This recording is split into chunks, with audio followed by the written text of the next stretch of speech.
So good day everyone. So today magluluto po tayo ng stir-fry fish cake. So una kailangan natin dito ng onions and then garlic.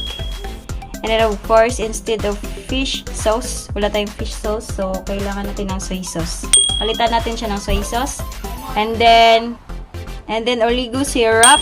Ito po siya guys. Ayan. Oligo syrup. Matamis yan. And then sesame seeds, sesame oil, and then of course hot pepper paste, and then hindi mawala ang ating fish cake, and then onion leaves. So ikat na natin. Hiwain na natin ang ating fish cake at saka ang ating onion leaves. Ang sarap-sarap, ang sarap-sarap ng ating fish cake. Oh yeah. Tapos ilagay natin ito sa ating fry pan pagkatapos makat. So ganito lang po yun guys. Oh yeah. So ilagay natin sa ating fry pan.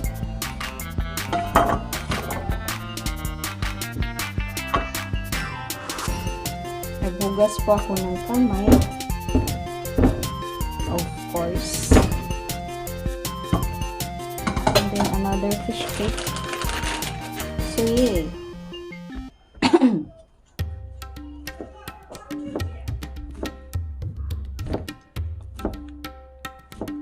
Ang ingay ng maglula sa kabilang kwarto. Okay.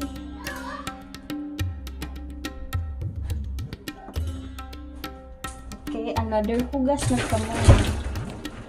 Hugas is real.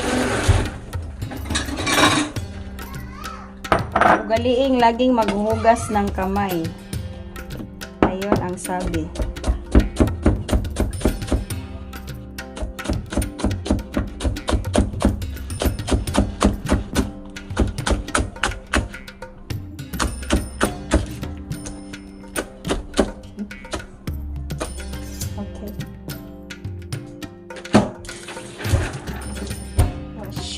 Wash 3 times, many times a day. Wash your hands. Ayan, okay na po siya. So ang gagawin natin is i-mix. Ayan, nalagay na natin sa ating fry pan. And then i-mix natin ang ating mga ingredients. So unahin natin yung mga ayan, kailangan natin ng gloves dito guys. Ayan, soy sauce. And then ang ating sesame oil. Mix muna natin. Ayan, then ang ating, ayan, mulyot or oligo syrup.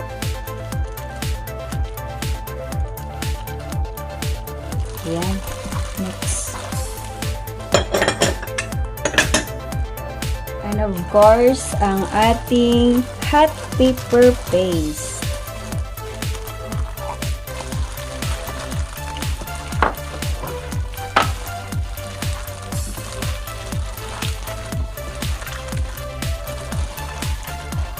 Iba-iba tayo ng klase sa pagluluto guys ha.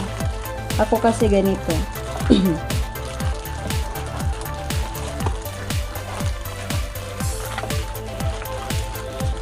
Ayan siya.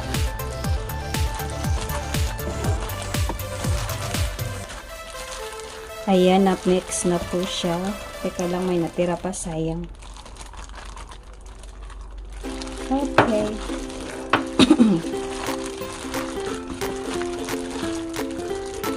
And then, sa other fry pan, teka lang, isit aside muna natin ito. Lagay natin sa ating ibang lagayan. So, start na tayong magluto. So, lagyan lang natin siya ng sesame oil. And then, ilagay natin si onion Si onions. Not only.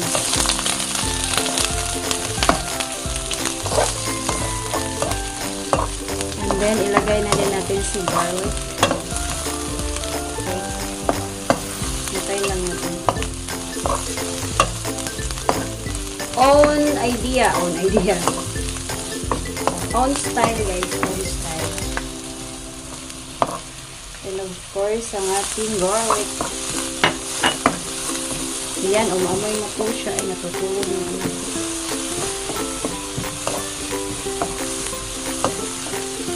May natutulog sa likod ko, guys. Ayan, buhay nanay in South Korea. And then, ilagay na din natin ang ating na-mix. Ayan. Depende sa inyo, guys, kung paano nyo, ano unahin nyo. Pero sa akin, ganito. Diba, on version? Yeah, on version.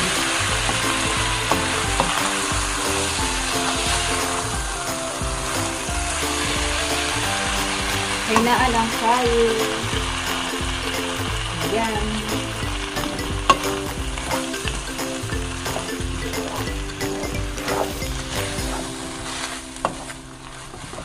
Wow, sarap.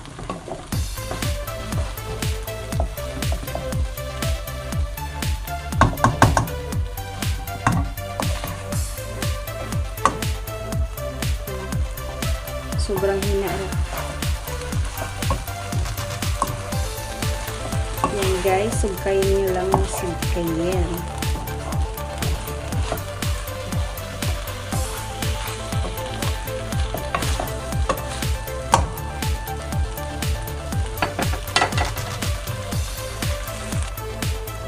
Okay, lutuin nyo lang po ito ng mga 5 minutes. Ayan.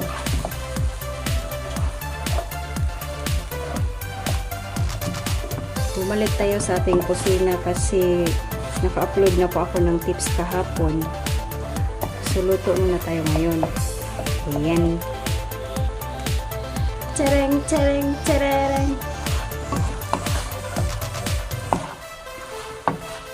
Ang init! Sana all mainit ang pagmamahal. Char. Teka lang, may natutulog. Bawal daw maingay kasi may natutulog. Maingay-ingay ko. Ayan na siya, guys. So, ang gagawin natin is mag-add lang tayo ng sesame seeds. Oh, yeah. Kahinaan ang kalayo. Ikalatkat sa bolongo. And then, ang ating onion leaves. It's time for you. It's your time. Ayan. Diba masarap? And then, I will add cheese kasi mahilig yung asawa ko ng cheese. Ito pala, hindi pa na-open si cheese.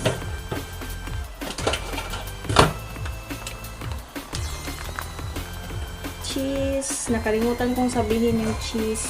Pero optional yung cheese, guys, ha? Optional. It's very optional. Gusto kasi ng asawa ko ng cheese. Gusto niya ng may cheese. Kaya, ano. Optional yung cheese. Optional talaga yun. Yung asawa ko lang ata yung mahilig sa cheese. Ay, ako din pala mahilig sa cheese. Ayan na siya! Luto na po siya. So, let's get ready to eat.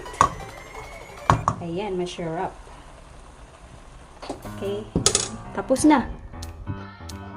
So, okay guys, ito na po ang ating Korean stir-fry fish cake. So, lagyan lang natin siya ng konting sesame seeds para sa ating design, added design.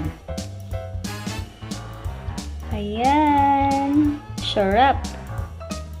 O, diba? Pak ganun. So, yan siya guys. Ayan. So, sana may natutunan kayo sa akin for today, guys. And then, please don't forget to like, share, comments, and subscribe to my channel and press all notification bell para updated kayo sa ating susunod na mga videos like tips, baking, and cooking, of course. And then, that's all for today. God bless us all. And then, please always keep safe, everyone.